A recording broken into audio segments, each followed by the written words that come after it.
Hey everybody, guess who's back? Do you remember me? Did you miss me? I bet you did. At least I hope you did, because I missed you too.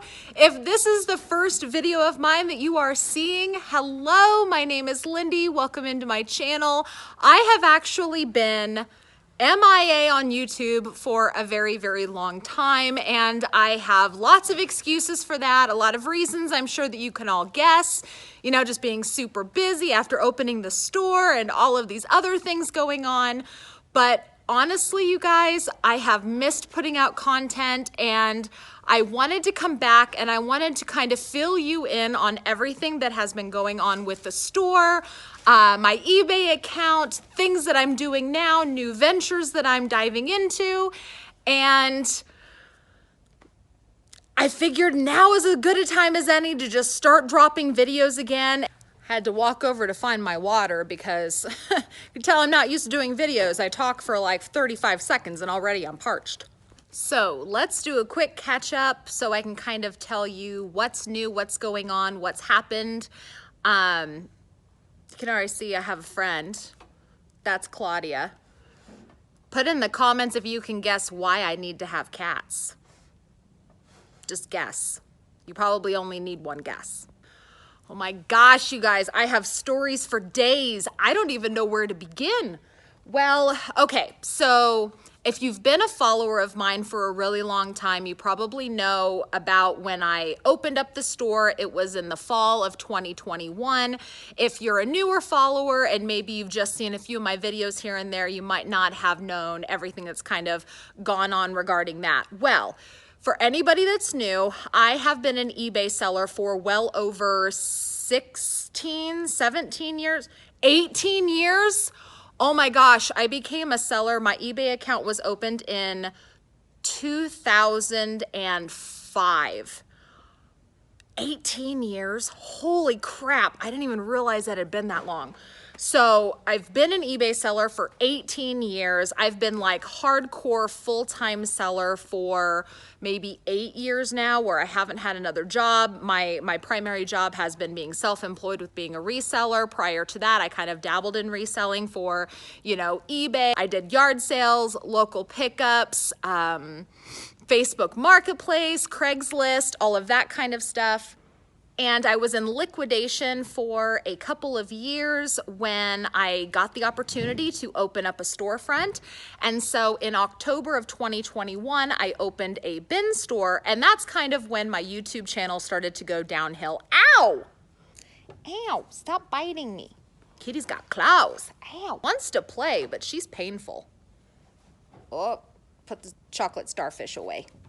So after the store first opened, I was kind of putting out some content here and there, and it was really scarce and it was really difficult to keep up with content because the store was just so overwhelming to take care of, because I had never had a storefront before. You know, I had had online storefronts. I never had a brick and mortar. I was really struggling with how to balance running a physical store and being open to the public and creating content for you guys, because I was really used to like creating a specific kind of content on my YouTube channel, and I wasn't having the time to do that anymore. And I was really running into this issue of, how do I produce content? And honestly, the store was super duper successful, and I didn't feel like I needed to stress out about how exactly I was going to put up YouTube content, because the store was doing so well, and I thought that it was doing well mostly because I was putting all of my time and energy into it, because you know what they say, you win at what you focus on. So I was putting 100% of my focus on my store, and the store was rocking and rolling. The store was doing so well, in fact, that I made over $1 million in revenue in under a year. Yeah, $1 million in revenue. I know that hitting 7 figures is the dream of so many, not just resellers, but so many business owners. I mean, as soon as I hit that number, I sat back and I thought to myself, like, holy crap, I own $1 million company. But here's something that I want to tell you guys about. I have $1 million company, but I'm failing. I am failing really, really hard, and that's why, a big part of why the content stopped, because when your business is failing and you're trying to figure out how to stop the bleeding and you're trying to figure out how to make it work, it's really hard to do that when you have a camera right in your face, right? I am not one of those people that handle stress very well. I get overwhelmed very easily. I mean, you can imagine when you have a business that is making that kind of money, there's a lot of irons in the fire. You've got so many balls in the air that you're juggling. And if I'm stressed and overwhelmed, I cannot perform on camera like everything is okay. I am just absolutely incapable of doing that. And so when things started to go south, I just cut off completely. No social media, no videos, because I needed to put everything into figuring out why I have $1 million company and I'm failing at it. So now exactly how is my business failing, or how is it that I think it is failing? Technically speaking, my business is fine. We're still open, we're still operating, we're still making money. I'm still on track to do another $1 million in revenue this year whenever I combine all aspects of the company, because the company is not just the bin store, the company is also e-commerce, and there's other, aspects to selling the merchandise that I get in truckloads. However, there are a lot of mistakes that I have made with my company over the last year, and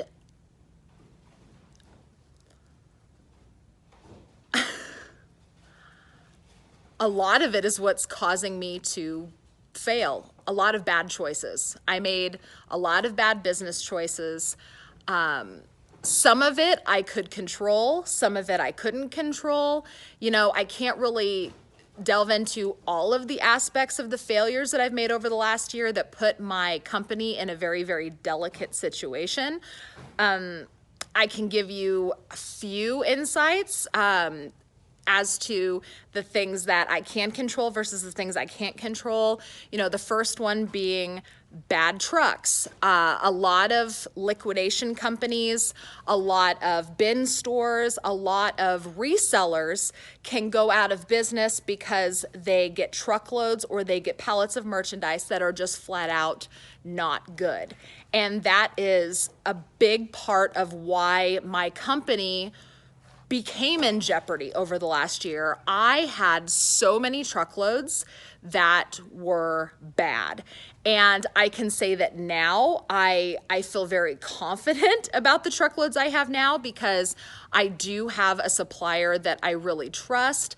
A big mistake that I made was trying too many suppliers to see if I could score the same load for a better price, which in theory, that's not exactly a bad thing to do, because realistically, one Amazon load could be just as good as another, but you might get a better price from somebody else. So I'm not gonna say it's typically a bad thing to try out other suppliers, but what I will say that I have learned, and I learned my lesson after falling flat on my face and getting a ton of bad trucks, is when you find a supplier that gives you good stuff and you trust, hold on to them for dear life and don't let go. You wanna hear some numbers that'll make you cringe?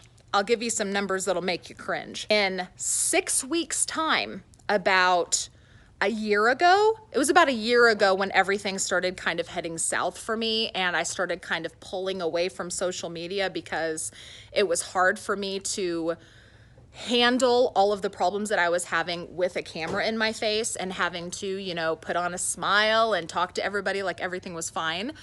There was a 6-week time period right about a year ago where I spent almost $200,000 on truckloads. Yeah, I'm not kidding there. $200,000. Remember, I said I'm $1 million company. So that is 20% of my annual revenue. $200,000 on trucks, where almost the entire load every time was garbage. Garbage, literal garbage. Like, we had to throw most of the truckloads away. So I had one truckload that was out of 24 pallets. So, you know, when I say pallets, I mean Gaylords, but like these, 24 of these on a truck. Over 10 of them were full of expired COVID tests. Yeah, you know, like COVID tests that are past date and recalled. So at first we thought, oh, they're just expired. People will maybe pay $1 for them, right? Nope, they were recalled.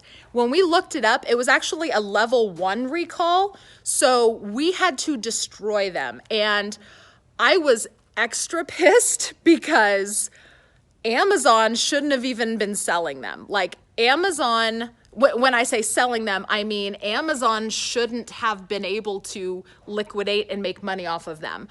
When there is a level 1 recall, whoever has those products is supposed to destroy them. Amazon didn't destroy them. They sold them to liquidators. And then someone like me ended up losing about $20,000 just on those COVID tests. So I was pretty pissed about that, to say the least. I keep looking over here because I think someone's pulling up. Nope, they're leaving, we're good. That happens a lot during the day. When I start filming here during the day, you'll probably see there's a lot of customer interruption. Either people are pulling up to pick things up, which I'll tell you more about that later, or they're customers that think the bin store might be open today, and we're not. And then I got another load that, shame on me, was from the same supplier. It was a different load. I saw photos of the load, but you know, you can't really gauge what a load is gonna look like when you just see the tops of the Gaylords because you don't know what's underneath, right? Well, this other load that I got immediately after was full of mostly expired food. And when I say expired food, I don't mean like it expired a month ago. I mean it expired in 2018, 2019. So I will eat expired food. Hell, I take expired food home from here all the time. I'm like, ooh, look, Honey Nut Cheerios. What we got over here? We got some Honey Nut Cheerios. Are they past date? They're only like a week past date, so that's pretty good. We get some food. And I don't have a problem eating expired food. However, I'm not gonna eat something that expired in 2018, 2019. That's just way too long.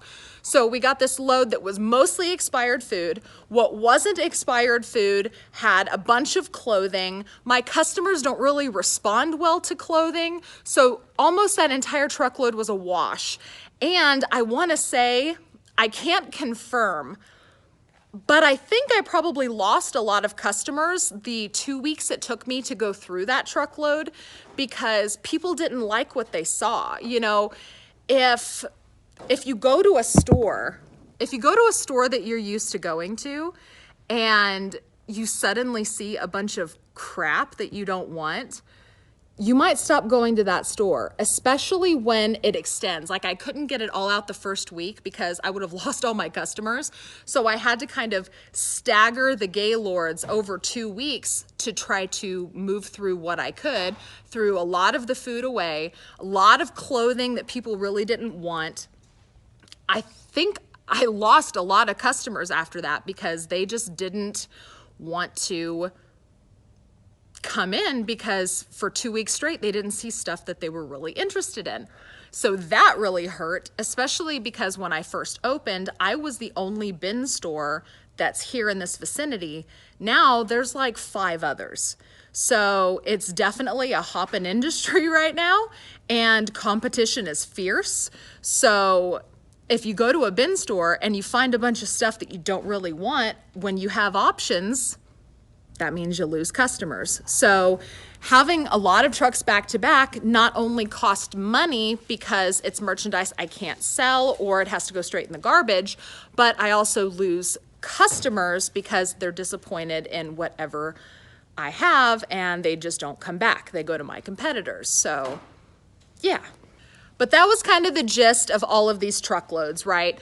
there was a total of 6 truckloads that I had over the course of 6, maybe 8 weeks, because I kept having to buy trucks because the trucks I were getting were not good. So I kept having to put money into all these trucks because I'm like, crap, this truckload sucks, buy another one. Crap, this truckload sucks, buy another one. It was like this onslaught of horrible, terrible inventory. And it almost shut me down, if I'm being real. It almost shut me down. But I started like clawing my way out of that hole. I finally started getting really good merchandise. I started having money that I could spend on trucks again. And so everything started looking like it was gonna be okay. Everything was gonna be okay. But then I started noticing another problem, which stems from, you know, what I just told you about competition popping up and losing customers. And then my revenue started to go down. So I had all of this inventory that was perfectly good inventory, but I didn't have customers to sell to because I had so much competition open up. And so then that presented a whole new problem because I had the stuff, but the customers dwindled and dwindled and dwindled. And when revenue drops, if you need a certain dollar amount in order to even buy a truckload, that's bad. So then this is my next problem. So then this is the next problem that I have to solve. I lock in really good inventory. You probably saw videos. There were some of the most recent videos on my channel that I did at my friend Damien's warehouse. So Damien lives in Aurora, Illinois, and I actually took a road trip to his warehouse when he first opened it up and started bringing loads in.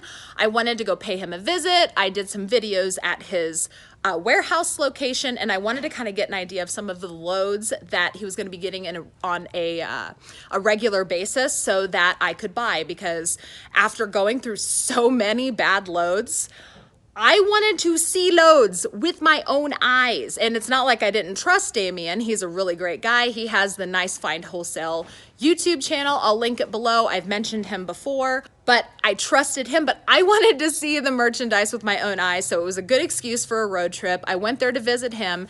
And so right around the time that he opened his warehouse and I started getting good loads in, I had a dip in customers, which was exceedingly frustrating because now, boom, I have good inventory again. Where are my customers at? That is where big mistake number 2 comes into play. So I'm not gonna go into a lot of detail about this, even though I know y'all love tea. I love tea. I love hearing about like gossip and drama and things of that nature, but I'm going to refrain from bad-mouthing someone that I partnered with only because we have an agreement, and so far they're making good on that agreement, so I'm not going to bad-mouth them. However, what I can say is if you partner your business with someone else, you better know for damn sure that they have the same priorities as you do.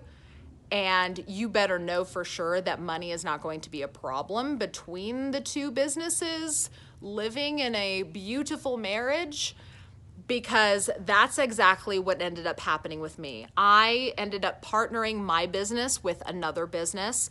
You don't know who they are.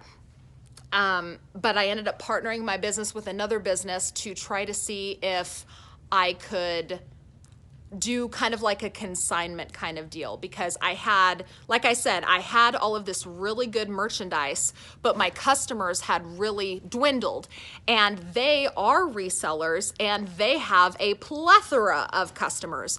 And so there was this whole idea of, what if we join our businesses together? Your customers can benefit from my good inventory and I will consign these items. So in theory, it was gonna work beautifully. You know, I was gonna have part of the truck for my bin store and my eBay store. They were gonna have part of the truck for their customers, and they paid me consignment. And it didn't really work out like that. Let's just say that. It didn't work out, and that too put me in a very, very bad position, because I was put in the position where my truckloads were essentially providing for 2 different companies, but I was still surviving off of not enough revenue.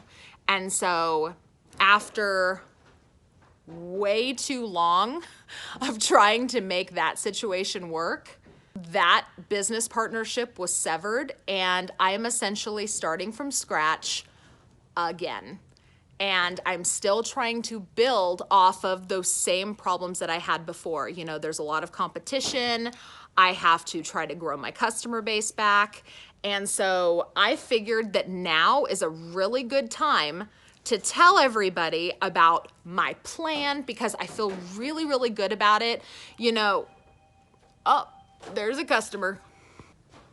But I'm feeling really, really good. I'm feeling really excited about the things that we're going to start doing, because it's quite obvious that the bins cannot sustain themselves anymore. I've known that for a really long time. That's why I partnered with another business to try to see if we can boost each other's revenue up, and it's not working. So something else that we've kind of tried doing is I tried ramping up my eBay store a little bit.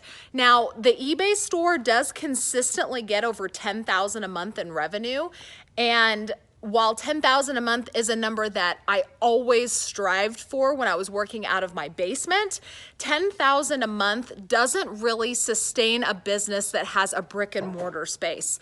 So ramping up eBay really hasn't been as lucrative to, you know, the entire operation as I was hoping it would be. Maybe if we had, you know, a much bigger warehouse and we could store more eBay merchandise, maybe it would make more sense. But the space that we have and the manpower that we have, ramping up eBay just isn't doing enough. It's helping some, but it's not helping enough. So I am actually going to enact 2 other streams of revenue connected to my bin store. One of them I have already started, and I am so excited to tell you guys about. And the second one has not been started yet, and I'm still super excited to tell you guys about it. So the first thing that we did, and we are currently doing, and we are still in the growth stages, so we're still figuring out all of the, you know, bumps and kinks and rusty nails in the operation, but we actually started doing auctions on Facebook. So it is tied to our bin store. You know, that's why you heard someone ring a doorbell. I just saw someone else pull up. You probably can't see them, but I just saw someone else pull up. So people are actually bidding on items on Facebook. So we have an entirely separate Facebook page. It's all for auctions. It's called Bullseye Bids. I'll link it down below if you're at all curious to go check it out. But we have, trying to see if they're gonna walk up and interrupt me, because that's happened a few times already. But we're up to 40 auctions a day, and we're going to soon be up to 50. So we're slowly ramping that up. Yep, there she goes. What was I saying? I don't even know. I'm telling you guys, these videos are gonna start being all over the place. I swear, I do like 50 things over the course of the day. And it's always with interruption. So we do auctions on Facebook, and so that's actually what's going on over here. This is my sister. She's hiding. She's probably listening to music, so she can't even hear me. But she is going through, we have a set number of pallets that we set aside for the bids page. So what we do, like these 2, these are the bid pallets here. So we go through and we pick out items that would either get destroyed in the bins and we want to keep them nice, you know, things that have a lot of pieces, things that are, you know, a lot more desirable that someone might not be able to come in and get on a Friday. That's kind of the whole idea of the bids page. There's another pickup, so I'm gonna go do that. But the Bullseye Bids page has been really super successful so far. That's why we keep increasing the number of auctions that we're having every day, because, you know, we find that those items that people really, really want, they're willing to pay a little bit more for, to not have to like throw elbows with other customers. So, you know, they get the benefit of being able to bid at home 7 days a week versus having to be here when the store opens. But then the people that want to be here when the store opens can still get those same deals as well. So I feel like we're growing an entirely second local customer base by doing the bids page, and people really, really like it. And because auctions are going so well, that leads me to my second venture that I have not yet started, but I'm super duper excited about because I've been hearing a lot about it and I've been watching a lot of YouTube videos about it, and I can't wait to do it. I have a webinar for it that is in like 1 hour, so I really need to hurry up, but that is Whatnot. I am gonna do Whatnot. Are you guys on Whatnot? Do you sell on Whatnot? Do you buy on Whatnot? You wanna follow me on Whatnot? I'm so excited about Whatnot. It is the perfect thing, I feel like, for us, especially with seeing the success of the Bullseye Bids Facebook page. People are loving auctions of Amazon merchandise. So I am absolutely jazzed and pumped. I was approved for Whatnot. I have the webinar today so that I can start, you know, actually having live shows on Whatnot. I am absolutely excited. I cannot wait to start picking for it. I can't wait to start planning for it. I can't wait to start doing my first live shows on Whatnot. So if you have any tips for me, any advice, any, you know, videos I should watch, please leave it down in the comments below. I will post the link to my Whatnot profile. It's not under my name. It's actually under Bullseye Bids. I will link it. But if you want to go follow me over there on Whatnot, I'm going to start planning to do shows as soon as possible. Hopefully in the next couple of weeks, I can start being live over there. I'm thinking we're probably going to end up doing 2 shows a week. Two shows, maybe 3. I'm not exactly sure. I know that I am going to be personally doing the shows. My sister-in-law Angie might start doing a show.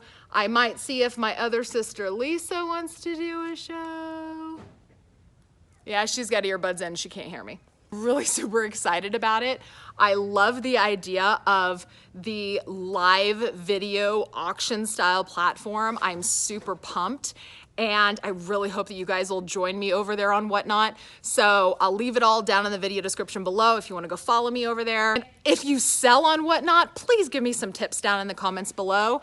I realize that like I'm completely overwhelmed with like the whole idea of the giveaways and the games and how it all works. Like I've watched, you know, a few people do some shows on Whatnot, you know, most namely Daily Refinement Chris. I've watched some of his Whatnot streams and there just seems to be so much involved. And I feel like, you know, learning a new platform can be really scary. And especially now that I have all this stuff going on, trying to learn an entirely different platform is very like nerve-wracking, but I know that it needs to be done because I know that Whatnot can be a really, really good platform for the kind of merchandise that I have. You know, I'm gonna do Amazon auctions. That's awesome. As a viewer, I would love Amazon auctions. So hopefully that means that other people would too, right? All right, so I'm gonna hop off of here so I can go get ready to do my Whatnot webinar. I cannot tell you exactly when videos are gonna be posted. Like I mentioned, I really want to start getting back into, you know, vlogging the entire process of, you know, starting a Whatnot store and building back up my business after all of these massive failures that I've had over the last year. I want to vlog it all, but, you know, I can't promise awesome production quality, and I'm not even sure if I'm going to be able to do it regularly on a schedule. However, what I will say is I'm going to try my hardest to get as much content up as possible. So I'm going to strive for at least 3 videos a week, but I'm hoping to have something posted Monday through Friday, first thing in the morning. So don't hold me to a regular schedule, but I promise you I'm going to do my best. Also, if there's particular kinds of videos that you guys want to see, let me know down in the comments below. A lot of what I do all day long now is just kind of pick through pallets. So that's probably gonna be a lot of the content, you know, unloading trucks and showing you guys what comes in truckloads, show you guys what kind of merchandise is going on my bids page, my whatnot store, our eBay account, all of that kind of stuff, as well as what kind of items are going in our bins. So we're doing a lot of processing of these truckloads now. So that's 90% of my job and what I do all week long now. So that's probably gonna be the bulk of the kind of content that I film, but let me know if there's something specific that you wanna see down in the comments below. As always, thank you so much for watching. If you like this video and you wanna see more videos like this, make sure to hit the thumbs up button before you leave. Don't forget to subscribe and switch on that notification bell. Like I said, I'm not exactly sure what my video schedule is going to be coming up, but if you have the notification bell rang, that means rung, rang, is it rung? Ring the notification bell, and then whenever I post a video, YouTube will notify you when I have posted a new video. But you have to be subscribed in order to ring or rang or rung the bell. Thank you guys again so much for coming back and watching. I appreciate you all so much, and I will see you on my next video, hopefully tomorrow. Say bye, Claudia. Meow, she says. I'll see you guys soon. Bye.